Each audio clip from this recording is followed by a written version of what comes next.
Hey guys, Kamanizer here, and today we are going to be reviewing Furiosa, a Mad Max Saga. So Furiosa, a Mad Max Saga is a prequel movie to Mad Max Fury Road, which in that movie, Charlize Theron played Furiosa. In this one, it's Anna Taylor-Joy. And it's set, I want to say like 30 years before the movie, it looks like, because she's older in the Fury Road. But just a real quick disclaimer, this is going to be a somewhat spoiler review. The movie's been out for a little while, so I feel like the people who are going to go see this movie have already gone and seen it. But if you haven't seen it yet and you still plan on watching it, don't watch this video, wait until you see it, and then come on back. So now that's out of the way, let's get into the review. So, I want to start off by saying I've never seen a Mad Max movie. All the way back from the original. I've never seen any of them. They just never really seemed to appeal to me. They were never really seemed like they were going to be my thing. So nothing against them. I just never really watched them. Even when the Mad Max Fury Road came out, I saw the trailer and I was like, maybe, but I never got around to seeing it. And then this trailer came out, and for some reason, this trailer really got me. And I was like, okay, you know what? I'm gonna watch it. And I kind of put it off, and finally I got to go see it. And I realized I have been missing out, because now I have to go back and watch all the old Mad Max movies. I'm probably going to start with Fury Road and work my way back. I haven't decided yet, but I got to watch these movies, because one thing about me, one thing that will always draw me into a movie is the world inside the movie.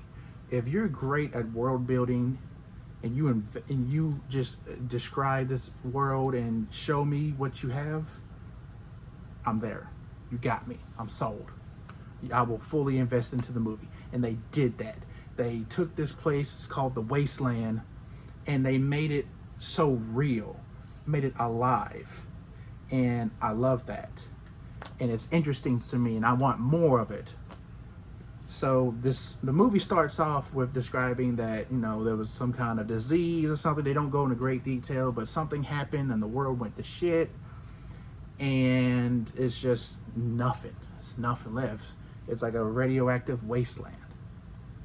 And all that's left is what they call the wasteland, which is mainly Australia. And it's a small little strip of land they call the Green Place. And that's where Furiosa lives, with her mom and a whole bunch of other people. They live in harmony. They have fresh water and food and shelter. And it's just like, it's like heaven, basically.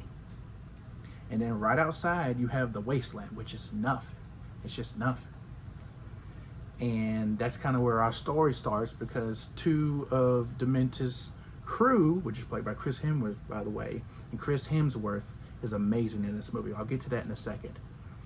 But two of his people go out and they find this green land, and they try to get some stuff. They try to bring back to the Dementors to show them that they found this great place where they can move into. And in the process, Furiosa gets kidnapped, and her mom has to chase after her and try to get her back. Well, her mom is unsuccessful in getting her back, which, by the way, her mom is a badass as well. She's just taking guys out with this rifle left and right, not missing a shot. It's crazy and wonderful.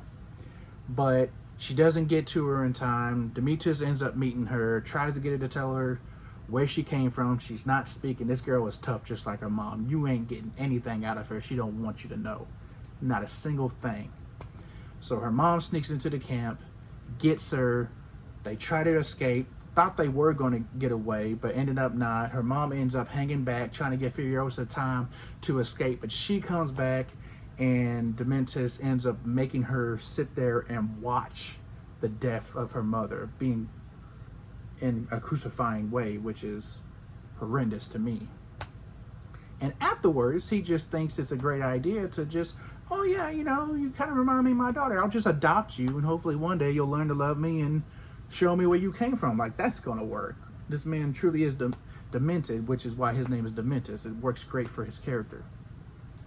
And so then we fast forward to her growing up in her teen years, and then she meets Immortal Joe at the Citadel, which is a city, one of the other remaining if you want to call it a city, places where you can live in this wasteland that has some fresh food, some fresh water, and it's run by him and his army, the War Boys, which, again, I like that concept. I know that he's the antagonist in Fury Road, but I like his character.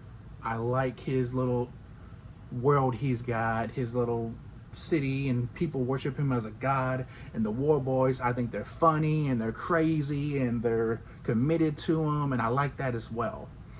And well, Dementus decides that he's going to take him on, and he gets in over his head. They don't wipe his people out right then and there, but he learns that he's not the only big bag out there. So he ends up coming up with a plan. He takes over Gasland, or Gastown, which is one of the other places that's left working in this not utopia, but this wasteland of a place that's left. And so Immortal Joe, even though he's pissed, he has no choice but to work with Dementus now, because they need the gas. They need Gastown. And so that kind of starts this whole world, and then it all conspires down to a wonderful end of the movie battle and everything. So I want to get into the actual characters. So I want to start off with Chris Hemsworth as Dementus. Oh my gosh. Chris Hemsworth has been showing us for a while that he's a good actor. A lot of people only typecast him as Thor. They only see him as Thor, and that's it. And that kind of irritates me sometimes, because, yeah, he's great as Thor, but he has shown us again and again that he's more than Thor. And I think this is going to be one of those movies that actually gets people on board with that, because he sells this character. He's crazy, he's funny, he's just fun to watch. Even though you don't like his character, and his character is an asshole, and he makes life hell for people, you just can't help but love seeing him on the screen. And Chris Hemsworth is the reason for that. It's just amazing how he can just make that character the way he did. And it's just amazing to me. And then also we got Anna Taylor-Joy. I always want to say Anna, but it's Anna. Anna Taylor-Joy as Furiosa, a younger Furiosa. And again, just like Chris Hemsworth, she sells this role. She's great in everything she does. And even though I have not seen Charlize Theron as Furiosa, which I'm sure she's great as, because she's Charlize Theron, but Anya Taylor-Joy as Furiosa is amazing as well. She just nails it. She's scary. She's compassionate. You feel the emotion that she goes through as her character, her trauma. This girl's been through some stuff, and she's just able to hold herself together and make herself stronger. And it just kind of, inspires you that even though she keeps getting hit down and knocked down and they beat her up, she just gets right back up and keeps going. Because she's got one mission, and that one mission is to get back home. She made a promise to her mom that one day she would go back home, and she plans to keep that promise. Anyways, I don't want to get too much into this. I might do a whole separate full spoiler review later on, but I want to know your guys' opinion on it. Did you like Mad Max, the Furiosa of Mad Max Saga, or did you hate it? Have you not seen it yet? Do you want to go see it now that we talked about it? Let me know. Throw a comment down in the bottom below. Like this video, and also don't forget to subscribe. And as always, you guys, thank you for being nerdy, and have a great day.